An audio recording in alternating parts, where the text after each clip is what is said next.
Chairman P T I نے -1 کو قبول کر لیا. اب ایک اوپن لیٹر آئے گا جو 9 مئی وقت کے واقعات کی مذمت کر لے گا, کیونکہ کنونشنز کے نعرے بھی ہم نے سن لیے, 9 مئی کے ذمہ داران کے حوالے سے بیانات بھی پارٹی لیڈرز کے سن لیے جو خود کو ڈسٹنس کر رہے ہیں slowly. So what do you see? دیکھ عائشہ, فرام ڈے ون جس دن سے چیئرمین پی ٹی آئی نے یہ بات کی, was then the sitting prime minister of that time, میں اس وقت سے 2 باتیں کر رہا ہوں کہ you can't, this is not done. آپ اپنے ہی جو آپ کی فوج ہے, افواج پاکستان کی لیڈرشپ کے بارے میں آپ ایسی بات نہیں کر سکتے. اگر ہم نواز شریف صاحب کو یا ان کے ارد گرد جو لوگ تھے ان کو ہم کرٹیسائز کر رہے ہیں, تو میں اس وقت سے کرٹیسائز کر رہا تھا ان کو. یہ بات ان کو دیر سے سمجھ میں آئی. مسائل ہوتے ہیں, یہ نہیں کہ مسائل نہیں ہوتے, ان مسائل کا حل کرنے کا طریقہ یہ نہیں ہے کہ آپ اس کو پبلک ڈسکورس کا حصہ بنا لیں. اور یہ شروع ہوا گجرانوالہ سے, اور میں یہ بار بار اس لیے دہرا رہا ہوں کہ ولی خان صاحب نے ایک دفعہ بات کی تھی, میں آپ کو کہنا چاہتا ہوں آپ سے.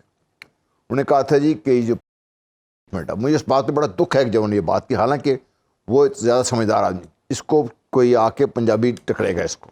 اور جب نواز شریف صاحب نے یہ بات کی نا گجرانوالہ کے جلسے میں, جب انہوں نے اوپنلی اس وقت چیف آرمی اسٹاف کو DISI کا نام لیا, اس وقت سے جو ڈسکشن تو ہوتی رہتی تھی, ڈرائنگ روم میں باتیں ہوتی رہتی تھیں, وہ پبلک ڈسکورس میں لے کے آئے اور خان صاحب نے اس کو اس لیول پہنچا دیا جس سے تلخیاں اس قدر بڑھی ہوئی ہیں, اور مرنی چاہیے تھی. یہ آپ اپنی فوج کی لیڈرشپ کے خلاف بات کر رہے ہیں نا آپ, نمبر 1. نمبر 2, میں اس دن سے ہی کہہ رہا ہوں, ابھی بھی یہ جو کچھ بھی ہوا, یہ جو کر رہے ہیں, یہ بہت دیر سے اگر کر بھی رہے ہیں تو ٹھیک کر رہے ہیں. پاکستان کی فوج ہے, یہ پاکستان کی ایک سیاسی جماعت ہے, انہوں نے کو ایگزسٹ کرنا ہے, رہنا ہے یہاں پہ.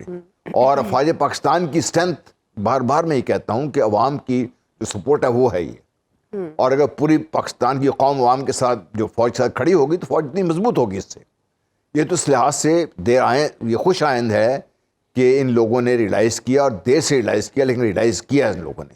اور یہ بات میں سمجھتا ہوں کہ بار بار ان کو دہرانی چاہیے. جو کچھ بھی ہوا 9 مئی کا, ان کے جو بھی جنہوں نے بھی کیا ان کو سزا ملنی چاہیے.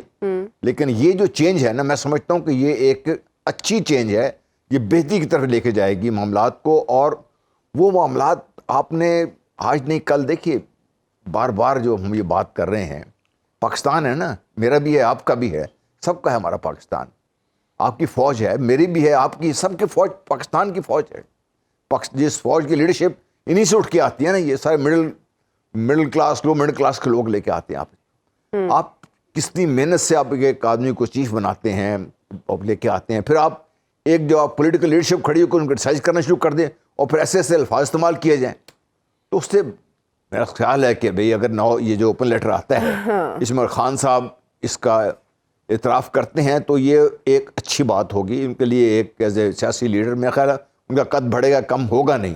لیکن مجھے شک ہے اس بات کا کہ وہ کریں گے یہ چیز, کیونکہ نیچر نہیں ہے ان کی اس چیز کی. بہرحال اگر کر لیں تو بہت ہی اچھا ہوگا ان کے لیے بھی اور عام لوگوں کے لیے بھی. اور میرا خیال ہے we need to move on beyond all this. Pakistan کے مسائل کو ہم نے مل کے حل کرنا ہے, اس کے لیے بہت ہمیں آگے جانا چاہیے.